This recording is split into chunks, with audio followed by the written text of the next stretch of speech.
Pour la première fois depuis le début de la guerre entre Israël et le Hamas, le chef du Shin Bet, Ronen Bar, a décidé d'ouvrir une enquête sur les échecs du 7 octobre. Après l'armée israélienne et le contrôleur de l'État qui ont déjà commencé à enquêter sur les événements, cette fois, c'est le service de renseignement intérieur israélien qui lance son enquête, notamment pour tenter de comprendre pourquoi l'alerte n'a pas été reçue avant l'attaque surprise du Hamas. Le contrôleur d'État Mataniahu Engelman a commencé à collecter des documents auprès du service général de sûreté pour les besoins de l'inspection. L'enquête devrait durer plusieurs semaines, voire plusieurs mois, étant donné qu'elle se déroule durant les combats. Plusieurs interrogations demeurent 5 mois après l'attaque. Pourquoi les premiers signaux reçus n'ont pas été entendus? Comment les cartes SIM échangées par les terroristes au Festival Nova n'ont pas été localisées?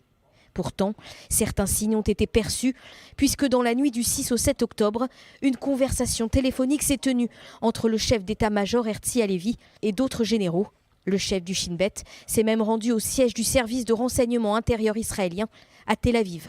Ces dernières heures, Ronen Bar s'est exprimé. La responsabilité vient de moi. Nous n'avons pas réussi à générer une alerte suffisante et maintenant des enquêtes ont démarré au sein de l'organisation pour comprendre pourquoi cela s'est produit. Signe avant-coureur, manque d'anticipation et désorganisation.